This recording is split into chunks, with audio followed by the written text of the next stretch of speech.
Hello, and welcome to Jewish Identity and the American Public Square with Yehuda Kurtzer, President of the Shalom Hartman Institute of North America, Emily Tamkin, U.S. Editor at the New Statesman, and author of the recently published Bad Jews, A History of American Jewish Politics and Identities, and Gil Preuss, the CEO of the Jewish Federation of Greater Washington. Before we get started, a quick note that closed captioning is available for this program. You can view the captions by clicking View Subtitle at the bottom of your screen. Today's session is part of Ideas for Today, the Shalom Hartman Institute's curated courses by Hartman Institute scholars on the big Jewish ideas of this moment. It is also part of the Shalom Hartman Institute's partnership with the Jewish Federation of Greater Washington. You can learn more about Ideas for Today in the link that we will put in the chat. My name is Jennifer Raskus, and I am the Director of Washington, D.C., and a co-director of the Muslim Leadership Initiative for the Shalom Hartman Institute of North America, a premier center of Jewish thought and education. If you are with us today, you believe in the power of Jewish ideas. Aspirational Jewish ideas make us smarter. They compel us to take action. They are a force for good. The Shalom Hartman Institute of North America and the Jewish Federation of Greater Washington are proud to partner to provide the Greater Washington Jewish community with thought leadership on the most pressing issues pertaining to Jewish identity, Jewish values in American democracy, Jewish peoplehood, and Israel. We are thrilled for the third year in a row to offer our public programs on this national stage. A few final logistic notes. The program is being recorded, and a recording will be shared with all registrants after the program. Our speakers will be taking questions from participants towards the end of the session. If you have a question, you can submit it at any time by utilizing the Q&A box at the bottom of your screen. And now it is my pleasure to hand it over to Gil Preuss. Gil? Thank you, Jen. Thank you so much for your leadership and your partnership and for the introduction. I'd also like to thank the nearly 500 people who registered for this program today. I especially want to welcome and thank the communal leaders who are here watching with peers and colleagues. Part of what we hope for these conversations is that they don't finish at the end of the hour, but that they elicit an ongoing discussion about the nature of Jewish life and Jewish community, and what can we be doing in this moment in time in which we are living. The topic today touches on some very major fundamental issues on our minds today. These are core issues that really help define 2022 and Jewish life in America. For many of us, we feel as if there are significant changes underfoot in American society, in its relationship to its Jewish minority, in the rise of anti-Semitism, and how all these different pieces come together to shape the role of the Jewish community in defining a future American society and role for Americans within it. We have questions about stability of government. We see the rise of anti-Semitism, changes in separation of church and state, and what that might mean for our ability to practice our own faith in ways that we want. The idea of democracy and respect for minorities is core to what has been defining our ability to thrive in this country. And for many people, these are questions that are now under debate.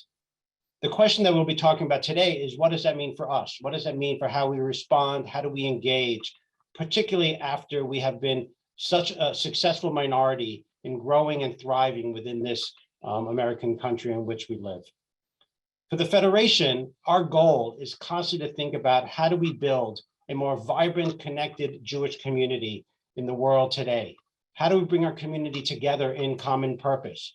How do we innovate, and how do we act together to really strengthen and engage more people in this Jewish life and this Jewish community? The conversation today is going to be part of that.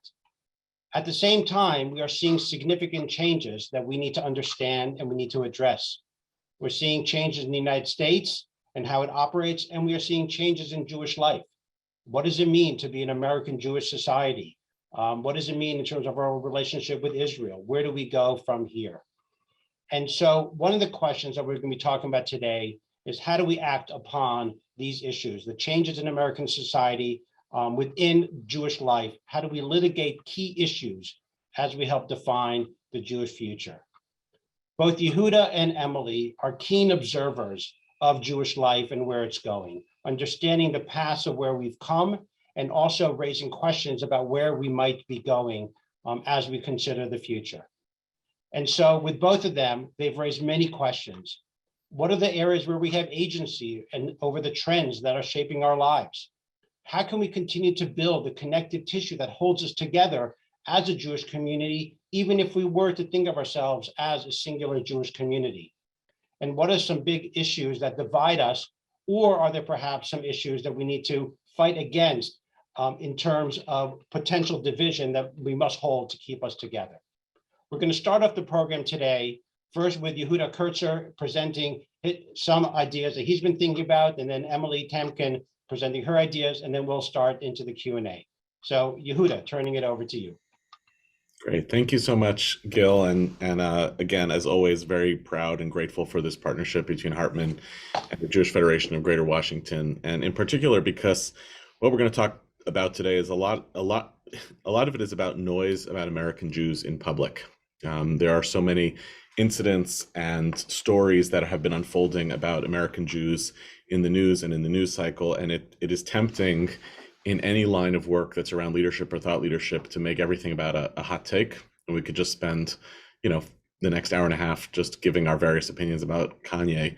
But we as American Jews are both subjects of this public conversation as well as objects in it. And I think it's critical for us to be able to do the type of work we want to do today, which is to get underneath what's going on in Jewish life, not merely respond to these incidents as news pieces, and to try to unpack the bigger stories about what it means for us to be Jews in America right now. So here's the main idea that I want to talk about today, and would love to get both of your responses to it and to use it as a stimulant for our discussion.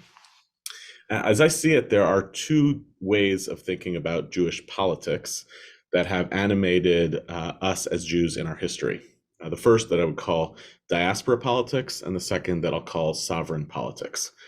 Diaspora politics is what characterizes a lot of our literature, not surprisingly, because for the bulk of Jewish history for which we have literature, we have been a primarily diasporic people.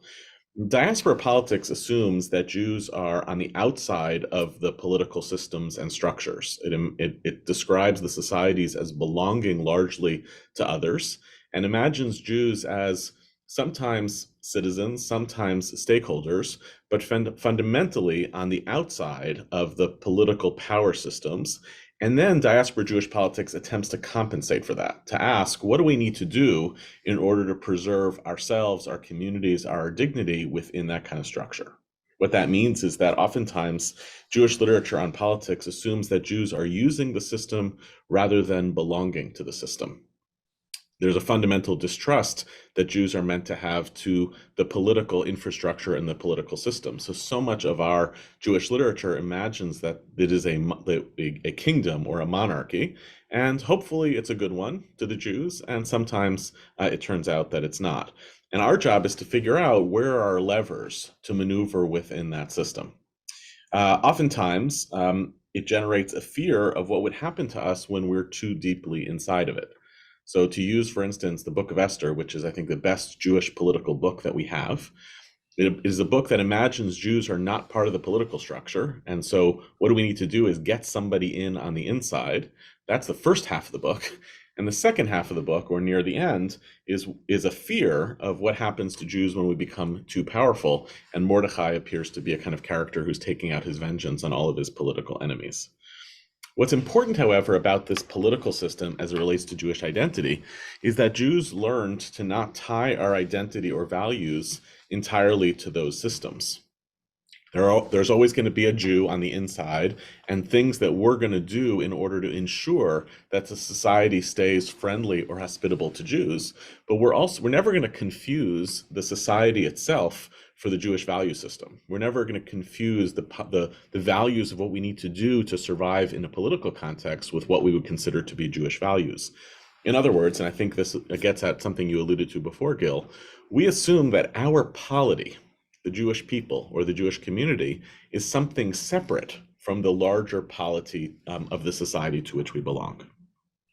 There's a second story, of course, in many ways a more recent story, although we have the Hebrew Bible as kind of another example of this, was what we call sovereign politics, where we assume that the society in which we belong is ours.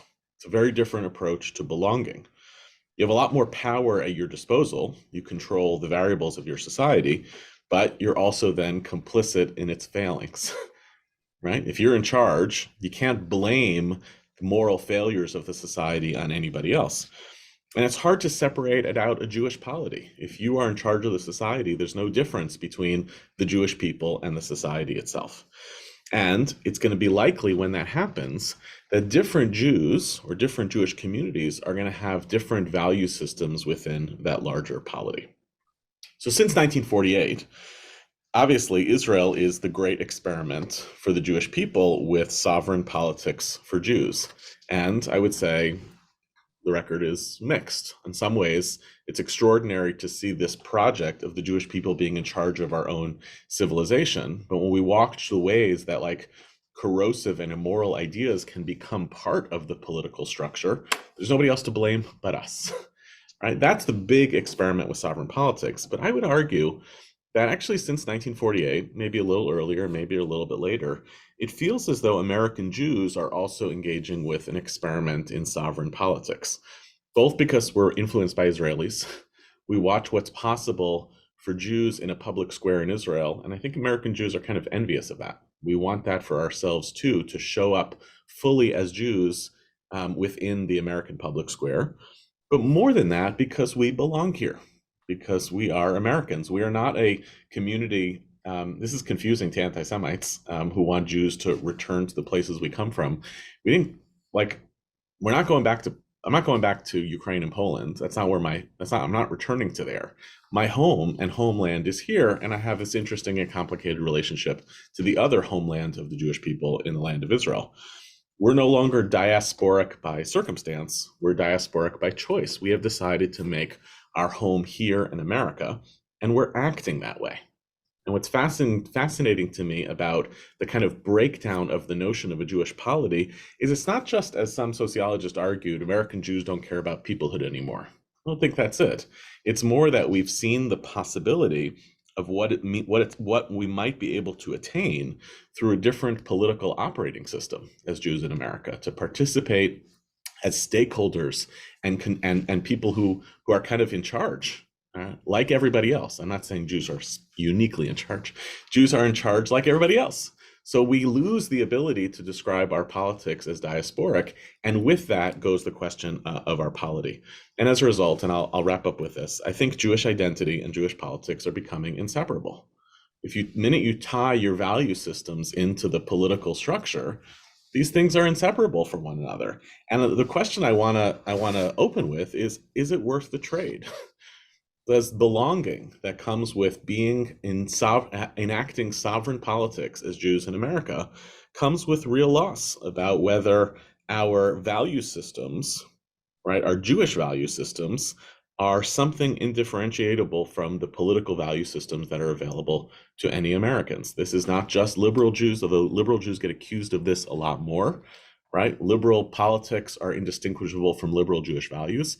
It's 100% true among conservative Jewish politics as well, that are indifferentiable from the talking points of what it means to be a political conservative in America.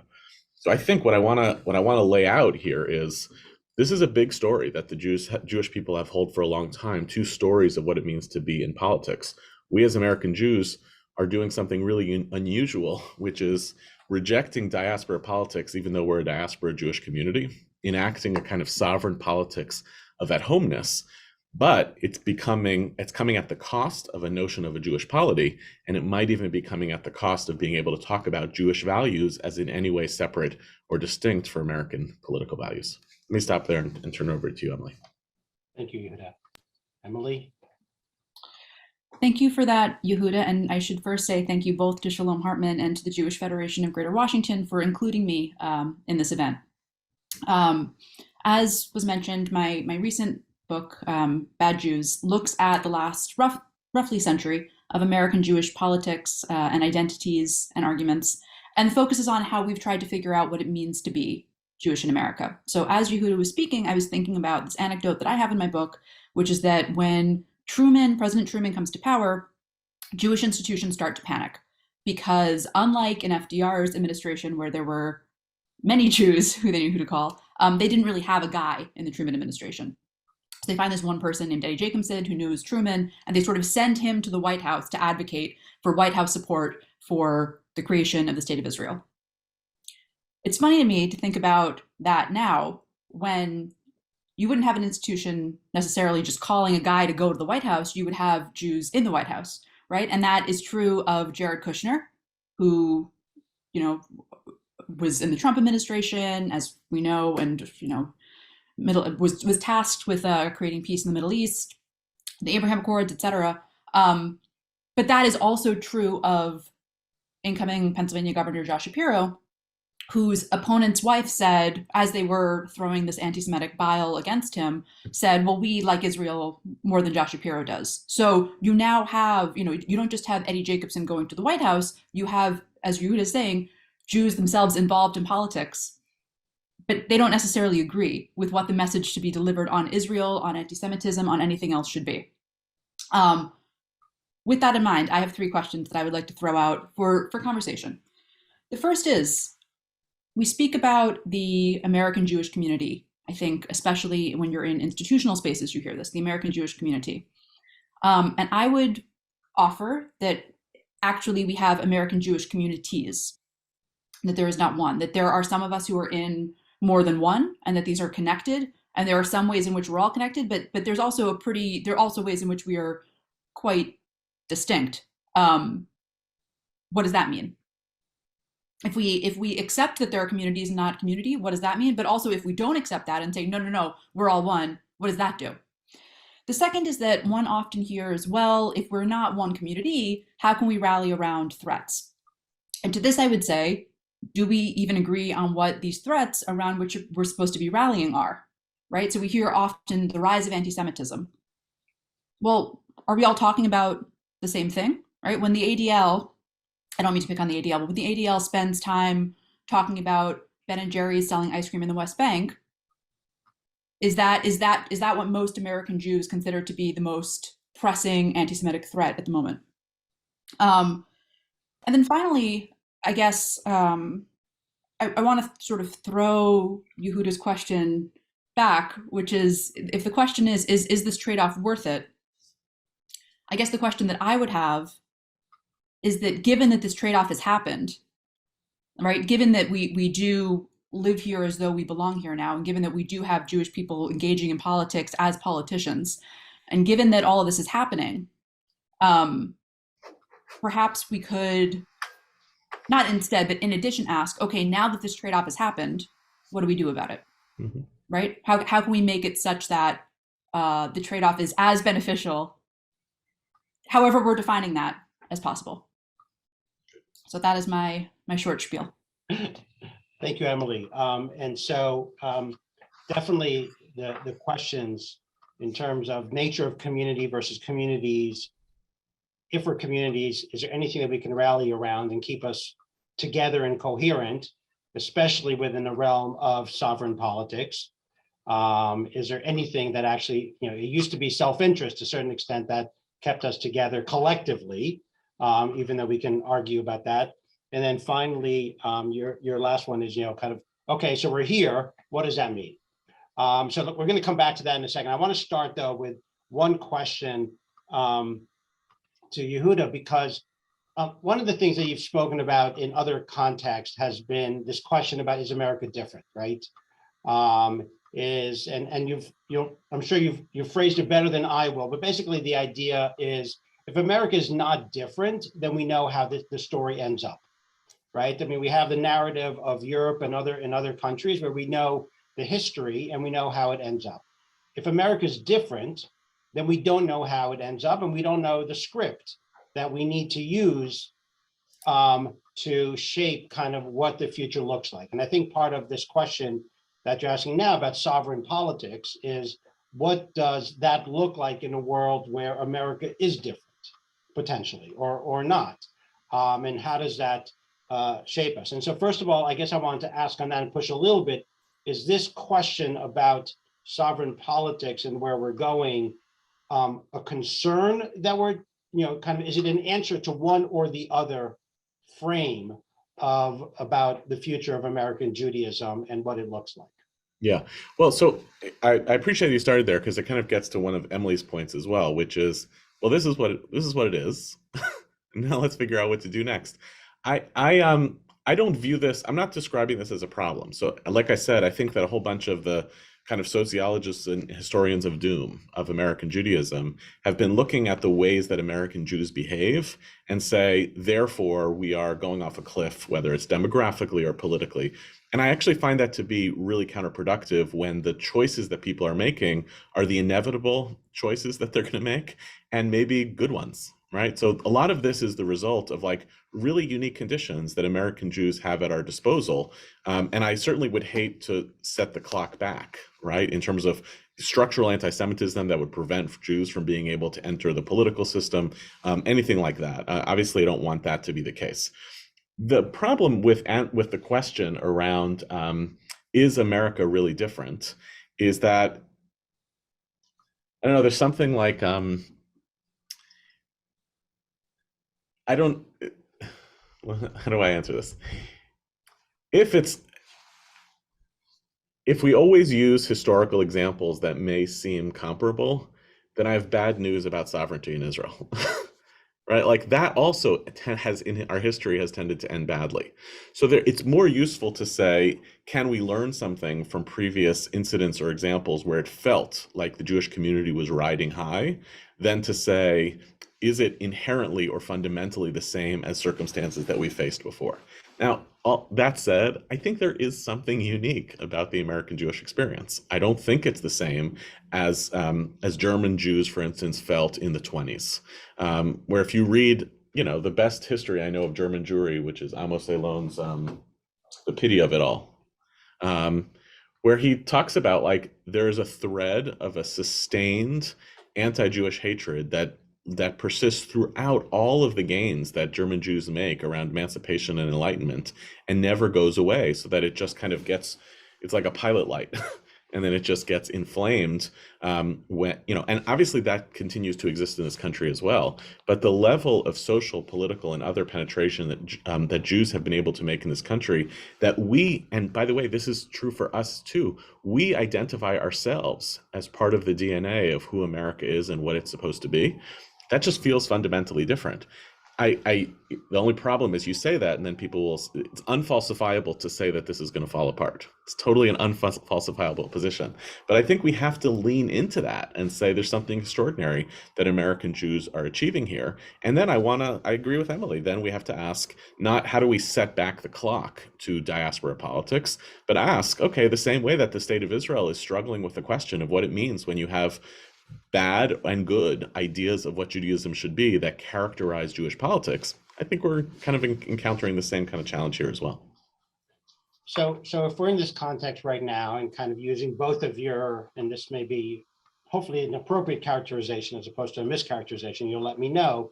We're in a context right now where we are made up of multiple communities with different perspectives about what Judaism is, different politics, different identities that were maybe being held together loosely by either an external threat potentially or some internal core values, sense of common destiny in some loosely defined way. But increasingly in America, that's polarized. In America, where politics and identity are defining more and more of who we are, and then to make it even more extreme, we're now playing out Yehuda, as you said, are divisions within the public context, within debates in Congress, debates in the Supreme Court, debates in the public square. So not to be, to paint kind of too negative or too kind of challenging of a picture, but if that's the context in an extreme sense of where we are, what is it that will actually hold us together? Or will we be simply reflective of the general American tendency right now, which is towards polarization and division, and that will be the defining characteristic of American Judaism as opposed to anything else? So I have three things to say. The first is that I think that what's new here, as Yehuda has said, is the extent to which American Jews are able to have these conversations as part of the American body politic. What is not new, I don't think, is that American Jews are not rallying for threats. I think even if we look at times where the American Jewish community was more cohesive, like if you look at the run-up to World War II, where American Jews were divided on what to do about, on how loudly to advocate on behalf of refugees, because of this tension between security and distinctiveness that's existed through our history here. If you look at, during the Red Scare, did American Jewish groups rally to protect Jews who were called socialists and communists? No, in many cases, in some cases, yes. In other cases, institutions said, okay, here are the names. So I think that there's also a very nostalgic thread in American Jewish history where we sort of look back at 20 or 50 years and say, like, that's where it was less complicated, and that's where we knew who we were, and that's where, and I just want to caution against that. But and also to stress the difference, which is that now we're having these conversations not just as Jews, but as American Jews taking up not just Jewish space, but American space. That's number one. Number two, we are in a more polarized age, but I also invite us to think about who's now in these conversations who perhaps wasn't before. I think we're in a more pluralistic space as well. And by that, I mean that people are one thing that I came across a lot in researching and reporting my book was, for example, young queer Jews who were creating sort of orthodox study for themselves because they sought out that level of textual analysis, but didn't feel comfortable in maybe more traditional Orthodox spaces. Obviously, that's not about politics, but that is a meeting of minds where perhaps there wouldn't be before. For a host of reasons, if we'd been having this conversation 15 years ago, don't know that I would have been on this panel. And listeners, you can decide for yourself whether that's good or bad.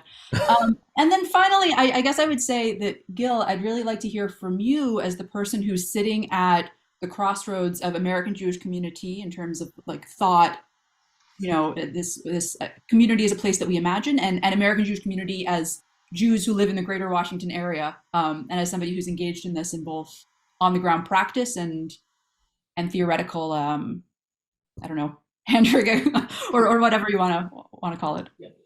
So let me answer that part. Thank you, Emily. So we definitely think of Jewish world as a community of communities. I think yes, you can say, is there in theory a Jewish community? I think that a lot of people identify, as Jews in various ways, and feel, pride and impact with what goes on. But in terms of actual identity and what does that look like, we have a wide variety of ways that people connect and whether they express their Judaism and feel that they're a part of it. So from our side, the question is, how do you actually create a community of communities as opposed to simply allow the splintering of communities? I think the general tendency would be towards division and separation. And I think part of the question that we are always asking is, are there forces that hold us together? Is it ideas? Is it relationships? Is it institutions? Is it capacity for change in the future, aspirations, et cetera? And so that tends to be at the core of what we're trying to do, recognizing, as we've discussed, we are living in incredibly complicated, challenging times with radically different views about what does it mean to be a Jew at this point in time. And what is our experience like? And what's the impact on the world, on us? And so, but that is very much the question that we are struggling with. And in fact, to be blunt, one of the reasons for these sessions that we have, these webinars, of how do we bring people together to think about ideas in a different way. So thank you for that. So I I want to pick up something that you said, Emily, because I think it's really important, which is sometimes the appeals to peoplehood or pluralism or collectivity, what they really are is an attempt to suppress difference. Let's agree that Judaism is this, and then that enables us to keep certain people out. And it is for sure the case that if, like, the more tightly you want to hold something together, then the more all of the behaviors that America has made possible for Jews, you're going to have to like do all this boundary keeping and gatekeeping all the time. There's no question of that. The thought experiment, though, that I'm interested in here is as follows, and I'll use like an example from the ancient world, which are always my favorite examples. So a scholar of ancient Judaism passed away this week, named E.P. Sanders, and Sanders's thesis about ancient Judaism went as follows. You know how like there were Pharisees and Sadducees and Essenes and Dead Sea people and early Christians, and they're fighting, desperately in first century Judaism. And then by the end of the first century, many of them have disappeared and we become a rabbinic tradition. Fine, that's like the conventional narrative. So how do we understand the extent of the polarization and the tribalism of that time? So Sanders came along and said, part of Christianity was really invested, early Christianity, in describing the Jewish people as hopelessly fragmented. Because the more it could describe the Jewish people as hopelessly fragmented, the more it could come along and say Christianity is the replacement to that story. And instead, Sanders offered a novel thesis, which is, no, actually, there was something called common Judaism in antiquity. Jews agreed on, 85% of stuff. Shabbat was on Saturday. Whether or not you observed it, right? Or you could observe it differently. We agreed on 85% of the stuff. And then on top of those distinctions, on top of that similarity, were really important distinctions between us. And the reason that the reason that's a useful analogy to the present is it might say to us, what is the common Judaism we should be building among 90% of American Jews who might agree on 80% of what Judaism is? And then to be able to say our distinctions are really important to us. They grant us our dignity, right, and our opinions, but it's still a constructive project that enables us to hold something together beyond what we're pushing against. And I fear right now that we are going down a path where the differences between us seem to be far more significant than the things that are shared between us. And would it be possible to actually insist on some forms of a common Judaism? And I want to push you on that, Emily, directly, because you have rightly, and you do this in your book, like argued that you're making by pushing away from the hegemonic way where we're supposed to belong to a collective, you make room for people. But what might be the raw materials for a common Judaism that would still allow us to preserve our differences? Yeah, that's not a question that I'm going to try to answer right now, but I think because it's sort of like I can't articulate it, I just know what it is.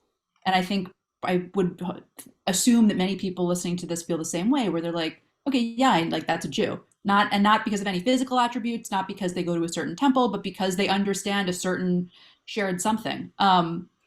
What I do think happens, though, when religion or identity becomes politicized, which I think we can all agree it has been, is that it becomes, how to put this? You start putting identity, the legitimacy and authenticity of an identity, to a political test that really it has no business being put to. So there are people with whom I have profound political disagreements. Look, I'm in writing saying that I think, for example, that the Kennedy versus Bremerton decision was an abomination. I think that it was what that is. Yeah, so this is basically the case that said that the high school football coach could at a public school could lead his students in prayer. I think if you actually read the full case as opposed to the majority opinion, it becomes clear that this was not separation of church and state. And as a person who grew up in a town that did not have many Jewish people in it, and who's seen sort of how, I think we already have in this country, in many parts of this country, an overriding Christian culture. I do not think that we need to have it approved by the Supreme Court. There are other Jewish people who think that this decision was good because it's freedom of religion. You can more openly and outwardly embrace your faith. I think those people are wrong. I know that they are still Jewish, and it does not hurt me or my Judaism to say that. There are, however, other people sort of on my end of the political spectrum who say those aren't Jewish values, which I disagree with. And one of the things that I've been struck by, I'm rambling a little bit now, but one of the things that I've been struck by since this book has come out is not many, but a few people who are more conservative, both politically and in terms of observance, have felt insulted by the book because they think that I say that I'm doing it the right way when I explicitly say, no, I understand that you're doing it your way. I just don't want to have to denigrate myself to make you feel good about the way that you're doing it. So I agree with you, Yehuda, that there is a common something, and whether you say that that's, well, even secular Jews, the religion they don't believe in is Judaism, or even if it's, we still understand that the house of worship, even if you're not going, is a synagogue, or even if it's, you light candles, even if you're not lighting them on Friday evening. I think that, basically, I think that we're putting a religion and a holistic identity to political litmus tests, and I don't totally know the way back from there, to be honest. Mhm. So does that all make sense? Yeah, I mean, it kind of sounds like what you're basically saying is you can tolerate a tremendous amount of dissent between Jews so long as it doesn't go off the cliff of by saying this, you now stop becoming Jewish, right. Which means that what ultimately holds together is the right of a lot of different people to classify what they're doing as Jewish and even to use the terminology of Jewish values. And I think I'm glad that you still have there's still a point at which it holds something together. It just that might not be enough to hold together Judaism and the Jewish people. And we should also say that this is completely counter to the vision that some people have of Jewishness and Judaism. So it's easy for me to say, like, yes, we all have this, but there are some people for whom the vision of Judaism, to whom this is all a threat to their vision of Judaism, right? And we should just acknowledge that as well. That when we say, well, we all come back to these core Jewish values, again, we don't necessarily agree on what those values are, so we've reached an impasse. And as you say, we are now engaged in, and so the case that I just mentioned in one, I think abortion is another really important one that we should acknowledge. We know that the vast majority of American Jews in this country support reproductive rights, are pro-choice, consider this one of the top issues that they vote on in many cases. And we know that there's a minority of American Jews who do not take that position, and who have signed up, are standing alongside with religious Christians and fighting against reproductive choice in many ways. And when we have a situation where some Jews come out with signs that say, like, Baruch Hashem for abortion, and other Jews say, you don't even know what those words mean, it's like, where do we go from here? Mm-hmm.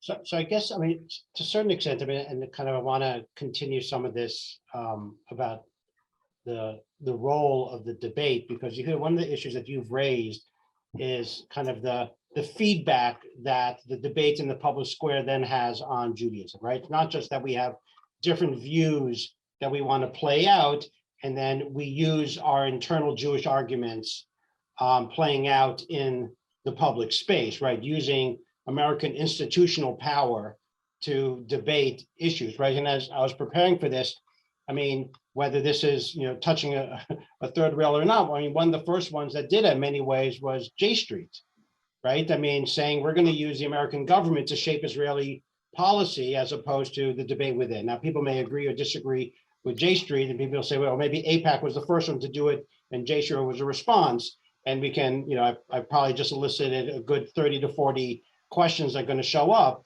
But in both cases, the idea is using American institutional power to shape actions elsewhere. The question then, though, is as we do this, as we hold values dearly, we then fight for them nationally.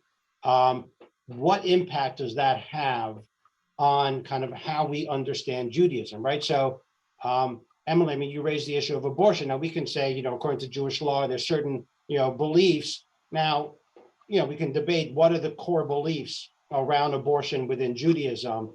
I don't think it's simply because the vast majority of American Jews hold that belief that defines what Judaism holds. But there is obviously some relationship there. So I'm just trying to understand a little bit, how do we tease out the role of values that are held within the Jewish community that may, that there may be debate about within Judaism in terms of what does that look like and how that then gets played out and its impact on us, because it seems to be getting, harder and harder as more issues seem to be entering that space of public debate as opposed to discourse within Judaism. And so, yeah. Yeah, I mean, we can to continue the abortion example. So my rabbi one Friday evening talked about how, traditionally, like rabbinic Judaism says this, and this is why in these cases you have a right to an abortion, but we're Reform Jews, and thus for all of these other reasons, we hold that you have a right to an abortion in many, many, many other cases. I bring this up for two reasons. First, it's an acknowledgement that, like, yes, he is going to the texts and the tradition, but there's an acknowledgement that those texts and tradition and our interpretation thereof are shaped by history and society and by, yes, politics and our relationship to it. The other reason is that this was a conversation happening within a synagogue during a service, which I know is, we're having these conversations in a public square. They then come back into Jewish spaces. And even the decision of whether or not to have them in Jewish spaces is just that. It's a decision. It's interacting with the process of change in some way. So, I mean, how do we decide whether or not what are the Jewish values? I think this is kind of a cop out, but again, I know that people who are profoundly opposed to abortion could also, say, like, roll the tape, check the texts.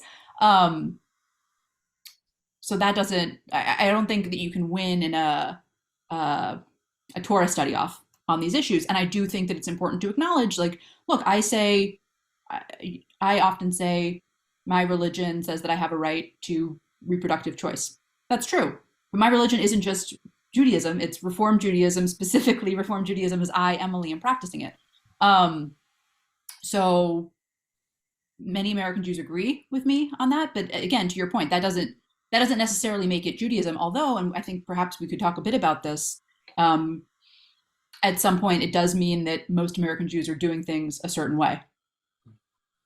Yehuda, do you feel, you asked the question about whether there are any, kind of that 80%, those core values that we could define and what that might look like.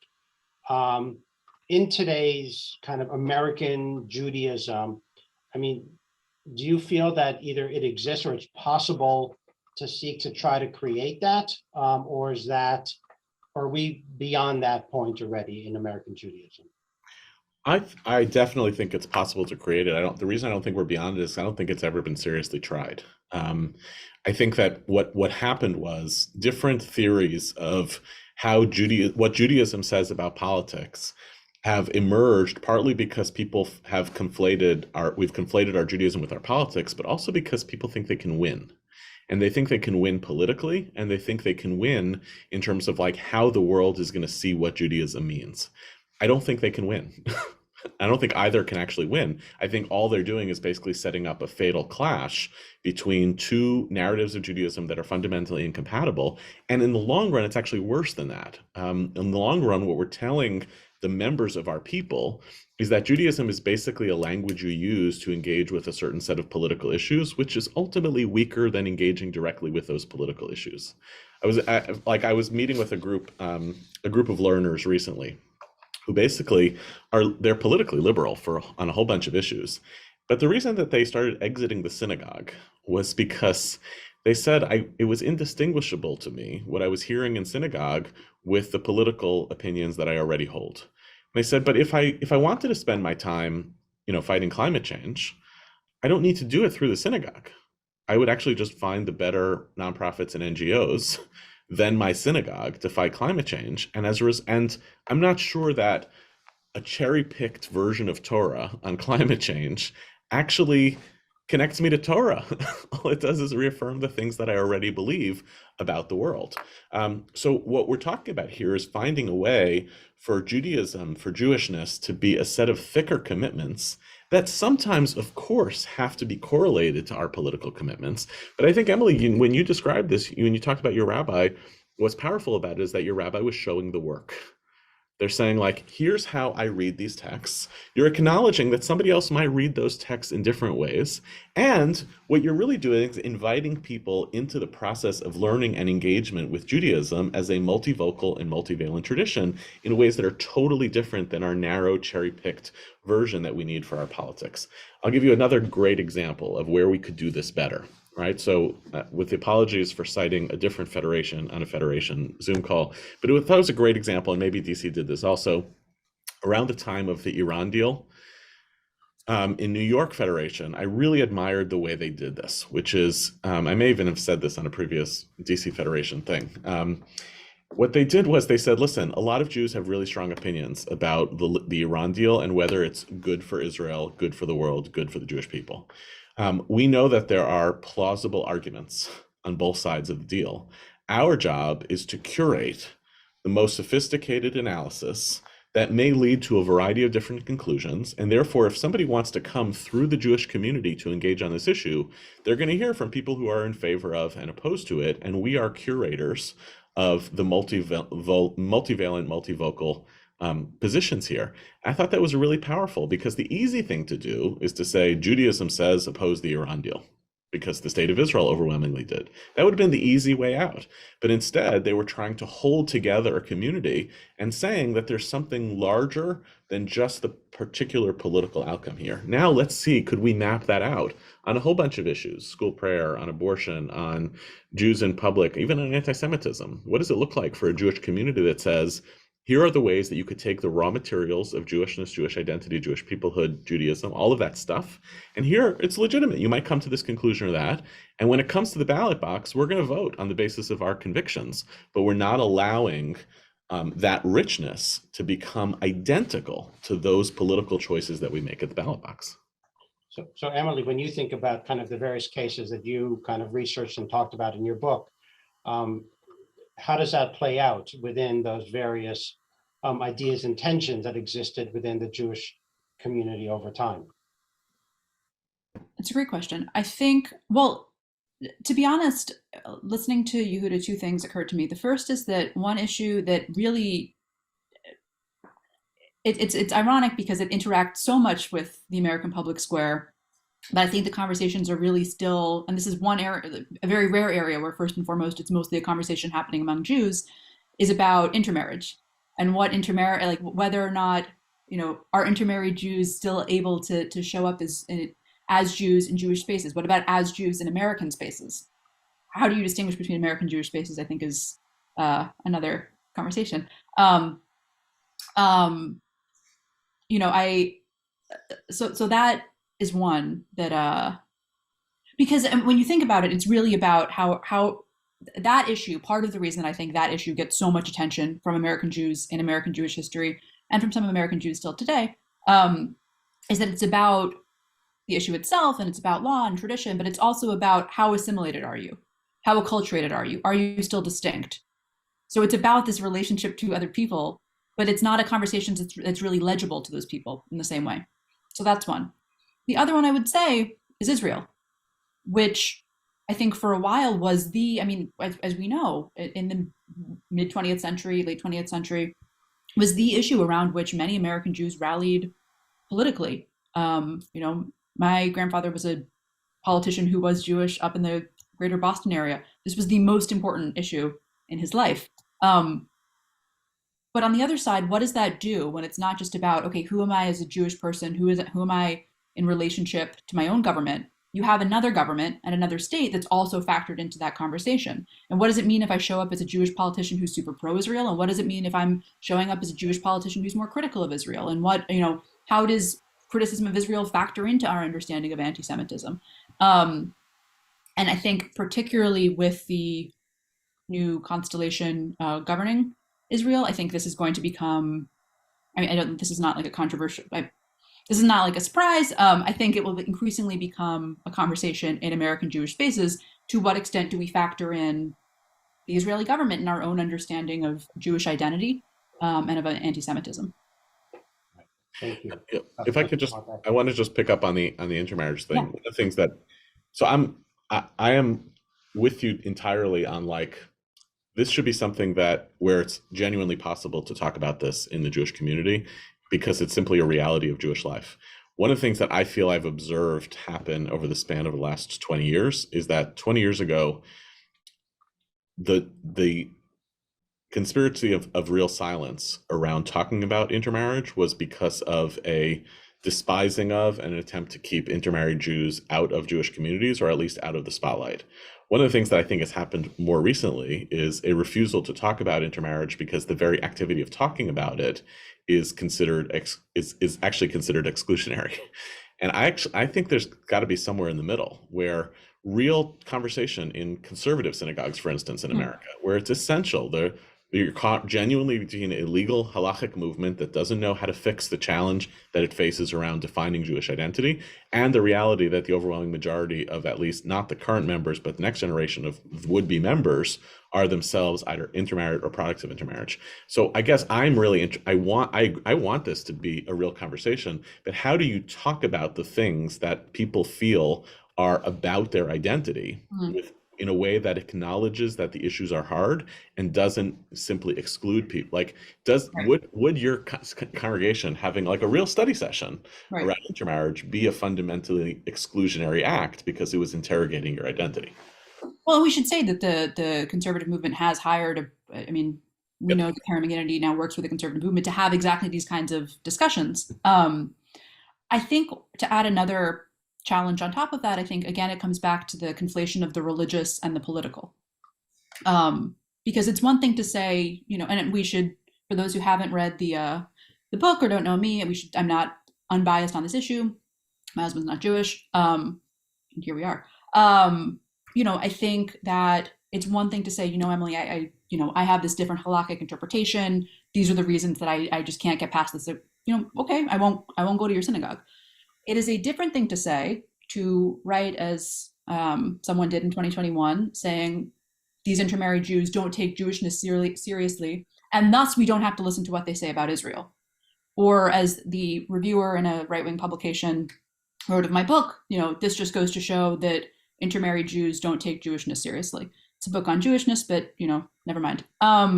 This sort of like taking something from the religious realm and a conversation that's happening there and yanking it to win a political point, I think is perhaps unproductive. And so what I would encourage institutions and groups, and especially religious spaces that are working through what I understand are still hard conversations for many, would be to not do that, right? If you're going to have a conversation about Jewish law and tradition and identity, have it be that. Don't have it be to win primacy over the American Jewish space in the American public square. So I want to go to a bunch of the questions that we got from the audience, but I do want to note one thing, because it feels like an increasing, and this is not just in the Jewish community, an increasing number of topics are either being defined as core to someone's identity and thus become harder and harder to actually engage in discourse around. And so as more things get framed within that, it gets a harder kind of conversation, because you need to have the depth of relationships. You need to invest the time to be able to get past that, because the initial reaction is from someone else is, you're rejecting who I am as a human being, and I will therefore not engage with you, or you're rejecting core things about me. So it is part of our challenge that has been raised, is how do we overcome that dynamic as we try to build that common sense of what are Jewish values, what's the Jewish community that's part of that overlays kind of Jewish communities within this context. So I just wanted to kind of note that. I do want to go to some of the questions, and going back to an issue that was raised several times, the role of anti-Semitism. And again, we're not focusing on, Kanye or Kyrie or, a whole bunch of other people that we can name in the media right now. But if we think about factors that Jewish community has historically said holds us together, is hatred from the outside. And so as we think about today, obviously that's not a very, I wouldn't call that kind of a strategy that anyone would want to deploy. How do you think that that's playing out in some of these questions? I mean, does the conversation shift in any real way when suddenly there's a collective threat, against us from the left and the right in terms of the world in which we live?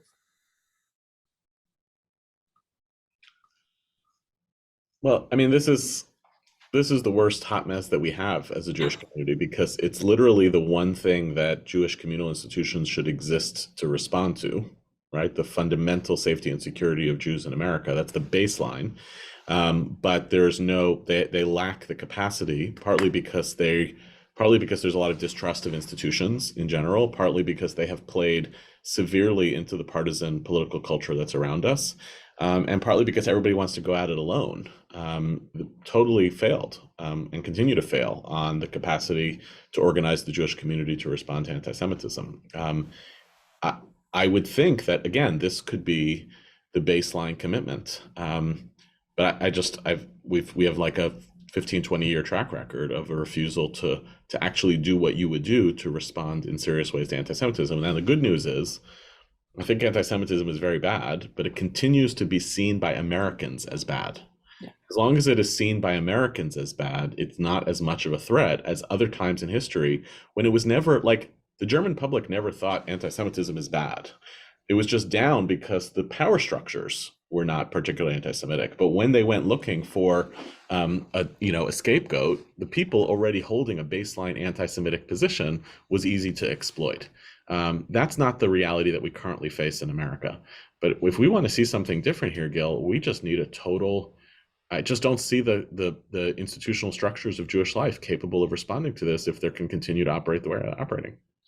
I mean, we don't agree on the term, right? So how do you fight something if you don't agree on what the thing is? I think on the one hand, there were many younger left-leaning American Jews who were deeply frustrated with mainstream American Jewish institutions during the Trump years, who felt that, they sort of held they pulled their punches because they wanted to work with the Trump administration or because of Israel or so on and so forth.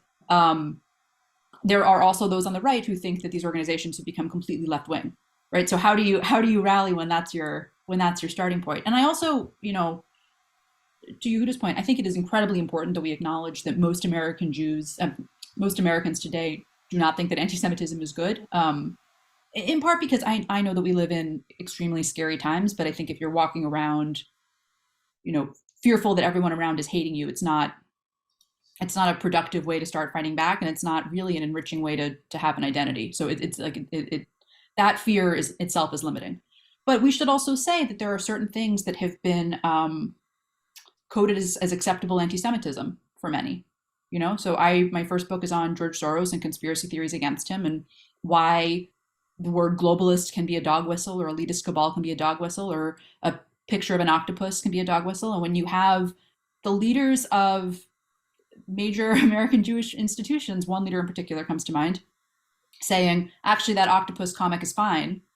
And now he turns around and says Trump shouldn't have met with white supremacists. Well, okay, we didn't start here. We're here now, but it was a road to get here. And I think one thing that I hope that we will take away from the last several weeks is that the word Jew or Jewish does not need to show up for something to be anti-Semitic.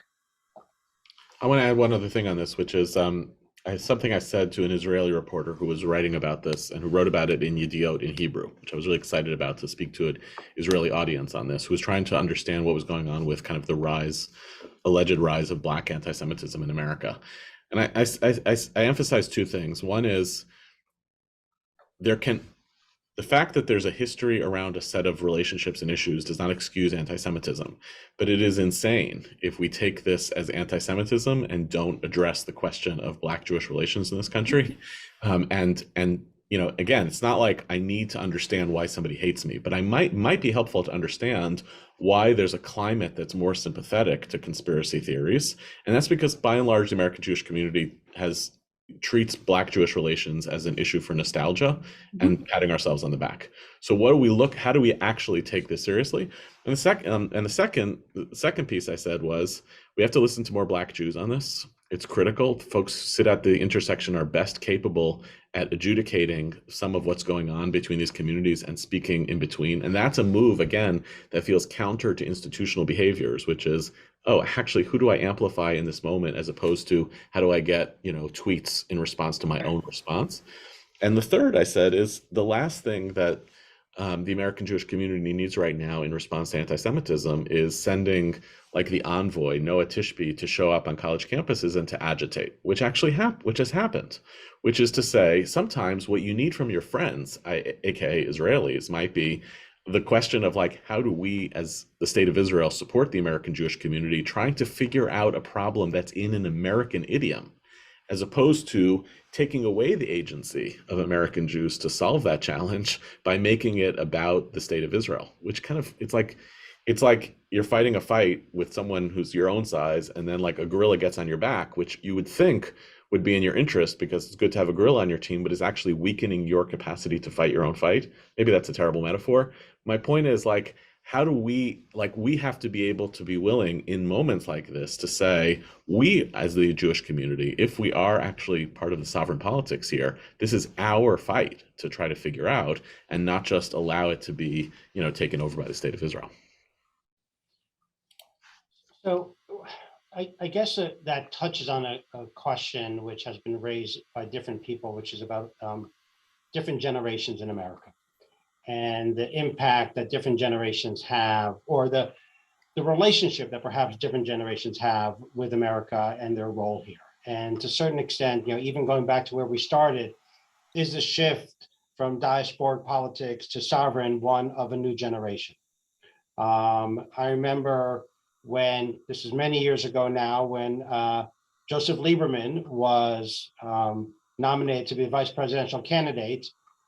Some relatives of mine were, they were happy, but they were shocked. They didn't want people to like see behind the curtain, right? I mean, very much had a certain relationship of America to Jews. And, for me, it was a celebration. Now, for the next level is, do people engage, younger generations in a very different way with their identity and the sense of self in America, and what does that look like? And with all these issues that you've raised, and I'm just wondering, to what extent are we seeing generational shifts in identity, sense of Judaism? What is Judaism in America, as opposed to generations that grew up in a radically different context and different relationships to the country, including its power structures? So I personally think that that's true if you look at like a 3 or 4 generation arc. Like, I behave differently in this country than my grandparents would have, but I don't think it's true when you look at like young people today and their parents. I think that there's equal participation in the story with different types of agency. We are basically, the majority of the American Jews alive today are living out a kind of sovereign politics dream. And I think it's a mistake to make this about young people. I think our older generation of Jews are in this as well, because they have been the first or second generation of Jews who benefited from this kind of climb up the socioeconomic and political ladder in America, and have largely reaped the benefits. Give one example, Gil, that you were there for, which is, I won't name names, but we do together a class on Capitol Hill for members of Congress. And one time when I was sitting with a number of Jewish members of Congress, I asked the question of like, is America home? And an argument ensued between one member of Congress who was like, no, we have to have our bags packed at any moment, and the other who was like, dude, you are a member of Congress, you're sitting in the House, you're here, like what else do you want or need? And both of them they're not young, right? They're both of a generation of Jews who've come of age in this country already 1 or 2 generations ago. So it's already baked into that story, and those responses, the fact that there's that kind of divide and the emotional tenor of that divide indicates that this has been around for a while, and it is reasonable to expect that the next generation of Jews are simply going to inherit it and run with it. Yeah, I guess I would say where I think that there is a difference between I don't know, let's say my parents and me, like we're millennials and Gen Z break off, is what role does Israel have to play in this, right? We know that younger Jews are more critical of the state, um, and probably, don't necessarily see Israel getting involved in conversations about anti-Semitism. This is a generalization. Many do not see that as even as helpful at all. So that, I think, is a shift. But in terms of belonging, I completely agree with Yehuda that I think my grandparents probably saw it differently. I don't think that my parents do necessarily. So there are a couple of questions I wanted to put in, and just as a note to people, we're starting to near the end, but not there yet. Around, to certain extent, is this really new at the end of the day? Even within, the shift that you noted from diasporic to sovereign and how we engage, but talking about the divisions and the conflicts and the debates within Jewish life. Now, I know there may be different ways that we try to litigate that, but people have noted, I mean, this has been going on for thousands of years, right? I mean, you've noted that in this conversation. I mean, what is it?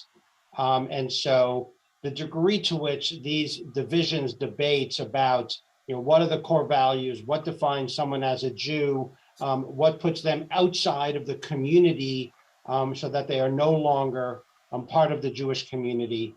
To what degree are these conversations still ongoing, and maybe, I guess, just on steroids, or is it a real shift in the nature and the core characteristic? Because Emily, you noted, this definition of good Jews. I mean, it's been going in this country for 100 years. It's not that split. I mean, the issues have evolved, but kind of the debate between, kind of a more particularistic versus universal outlook versus security versus change, et cetera. I mean, those aren't new. Yeah. And so. Well, I would say that yes, we are in a new and unique moment, but it follows from a new and unique moment that followed from a new and unique moment. In other words, like, yes, it is a shift, but it's one in a series of shifts. And I think 5, 10, 20 years from now, there will continue to be new and unique moments at which we say, oh, like 5, 10, 15 years ago, that was when we really had it together. So I think it's worth talking about, and it's worth looking at the ways in which this moment is, we said at the beginning, like, now American Jews show up as American Jewish politicians, not just as Jews who are trying to go as go-betweens to American politicians. Like, that's a shift that's worth, obviously I'm here. I think that's a shift that's worth talking about and noting and discussing. But do I think that trying to work all of this out is new? No, that's I mean, that's the American Jewish story in many ways. Look, Gil, the way I see it is like, it's good news for those of us who are in the Torah business. If there are versions of what we're encountering today that resemble bigger and more essential Jewish questions than that we have litigated in the past, it means that there's a tremendous wealth of knowledge and a lot of history and experience that we have at our disposal that should help us in tackling those questions. It also suggests that and this we know is true, the most essential questions about identity, community, and purpose and meaning that Jews have can only be solved for any particular generation, but they're going to recur. But what we're talking about today are like hugely consequential questions. And the best we could do is come up with like a way of thinking about Judaism today that helps the Jews of this generation to wiggle our way through the particular challenges that we have. But it's part of why you have to invest in that line of work, because that's the best resources the Jewish people have. We're not solving the question of universalism and particularism. We're handing on to the next generation how we at this particular time navigated between that dynamic. Thank you.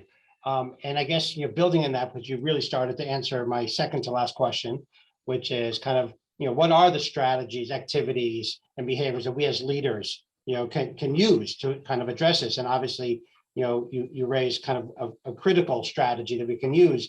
I don't know if there are any others, or if Emily, if you have thoughts about what we can be doing, collectively as leaders, kind of American Jewish life. I mean, we're all here in many ways engaged on this because we deeply care about it. Are there certain things that we can be doing to really kind of mobilize and come together to address this particular challenge at this moment in time that we are confronted with? You know, there was a moment in 20th century Judaism or Jewish life when these studies on intermarriage were coming out, and Jewish lay leaders said, well, we need to try to bring these people into the fold. And they were told, no, we need to focus on the core, not the periphery. And I think if we are worried about communities and hanging together, I do think that people, I'm not speaking specifically about intermarriage. I think that people who often find themselves in peripheries need to be treated as the core. Yehuda gave the example of Black Jews earlier, and I don't just mean that on, when so-called Black anti-Semitism comes up, but just generally speaking, I think, giving more space and voice to Jews of color, to queer Jews, to people in interfaith marriages and families, I think we're going to have, I think the conversational lines that were not crossed on American-Israel relations are going to end up being crossed. And personally, I think that that's not just okay, but that's, to my mind, that's the way forward, or part of the way forward.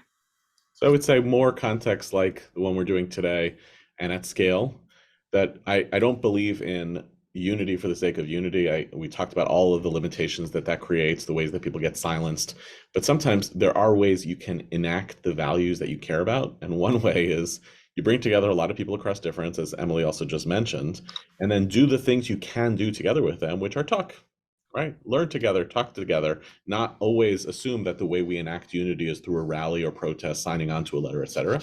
And then a kind of small thing that I want to suggest out there to all of us who are not just leaders, but who are in the business of supporting other leaders or making a Jewish community possible is, how do we create more rope for Jewish communal leaders to try to do this right? If you are sitting behind the desk of a federation or a JCC or a JCRC or anywhere else, you are constantly under threat, not only from the news cycle, but from how you respond to the news cycle. And part of the reason the Jewish community and its leadership have fallen into this trap of the politicization of Jewish identity is because there's a constant scrutiny of what do you say, and equally, what do you not say? And I think those of us who are kind of subject to institutional leadership have to examine, like, why are we holding our leaders accountable to an impossible standard, and don't you wind up with the Jewish community that you deserve as a result? So that's what I kind of would love to see us just investigate. Like, why do we want, if we don't like aspects of how Jewish politics get negotiated in public, how can we collectively take responsibility for it? So Emily, Yehuda, thank you so much for this conversation. Really, it's things like this and the elevating of these issues that give me hope.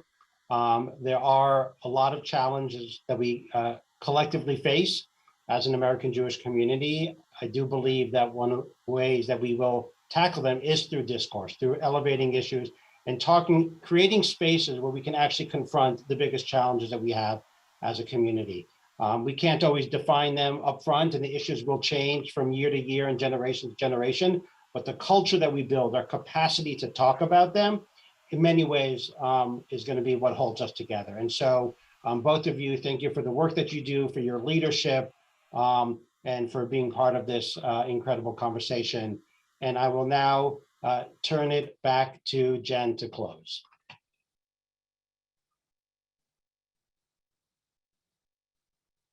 Thank you so much, Gil. And thank you also to Yehuda and Emily. This was great, and we really appreciate your time and your wisdom. And thank you all for joining today. Be sure to check out the full complement of offerings from Ideas for Today from the Shalom Hartman Institute. We've dropped a link into the chat. Be in the know about the latest ideas from Hartman. You can subscribe to our email list to receive updates about our podcasts, Identity Crisis, and For Heaven's Sake, and our journal, Sources. And finally, a huge thank you to our partners at the Jewish Federation of Greater Washington. We are putting a link in the chat for you to learn more about the partnership and to view recordings of previous public programs that we have done together. We hope to see you all again soon. Have a great day.